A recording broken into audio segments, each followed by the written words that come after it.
I got a little video for you today of something that happened in 2019. This fugitive was hiding in the woods in this little cabin for about 3 years before he finally got apprehended. He was convicted of molesting children, child pornography, and a bunch of stuff like that. And they finally caught him after 3 years. It's a news interview of people that were involved in catching him. And another one bit the dust. He was convicted in 2016, took off, hid from the law until 2019 when they finally got the guy. So another pedophile in jail. Hopefully he's still there. I don't know how long he got. Maybe they'll say during this clip. I don't know. But as much as I can expose these creeps, the more I'll do it. I'm not stopping. Anyway. He's probably a friend of Earl David Warden's. Who knows? They're probably related somehow, through emails and such.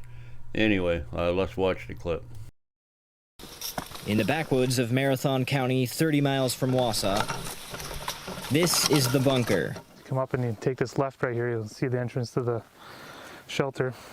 Where Jeremiah Button hid from police and the world for years. This is the shelter that he built/lived in for the 3.5 years that he was on the run.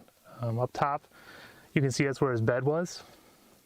His head would lay to the right there, his feet to the left. You see his TV, his radio. Charged with first-degree child sexual assault and child pornography in 2016, his parents paid $25,000 cash to bond him out. And police say Button then took off, building a bunker into an embankment on public lands deep inside the woods. He had access to heat. It stays relatively cool in here in the summertime, as you can feel, with the surrounding rock walls. There was nothing that would indicate that he was suffering in any way. The 15 years I've worked for the Sheriff's Department, I've never seen anything quite like this. He strategically built the bunker near a landfill where he could salvage all the supplies he needed to build a self-sustaining shelter. Obviously, it's a little bit of a pack rat type of situation, but obviously Jeremy Button had some sort of background or the ability to learn quickly how to disassemble and reassemble things to make his life better out here.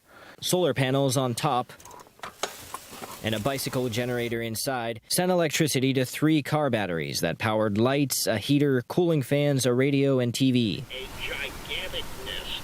When sheriff's deputies arrived here to Jeremiah Button's backcountry bunker, he told them, quote, "This might sound weird, but I'm very excited to see you." That's because he was out here in solitude for 3.5 years, creating for himself extreme isolation and separation from society, all things you get from being in jail. If you look around the trees around the bunker, approximately 30 yards around the bunker, you can see where a lot of the trees have been topped off. I think a lot of that was due to allow sun to come in to, 1, charge his solar panels on top of the shelter, and for 2, to stimulate underbrush growth to hide his shelter and provide himself more cover. Camouflaged so well by underbrush that a trail crew worker who was maintaining a trail 500 feet away and walked past it many times had no idea it was here. I gotta give the guy credit, unfortunately. He did a good job hiding. Be it illegal, but it's kind of eerie to know that someone was living back in here. When you're camped when you're working right there, and we're actually building a dispersed camping area not too far away from here. But one noticed he was out hunting in late November when snow was on the ground. What I found was somebody trying to cover their tracks, which I thought was really strange.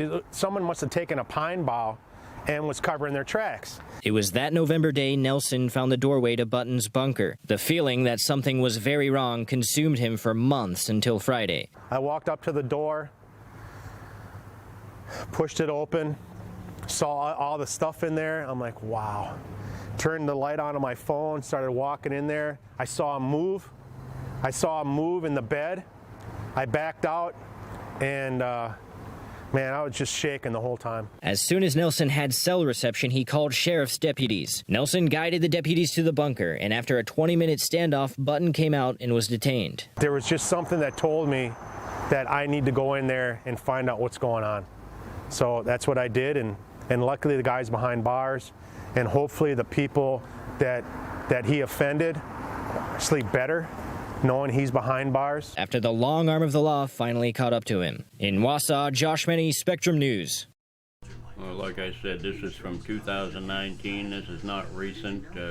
if I run across these, I save them and I put them out there.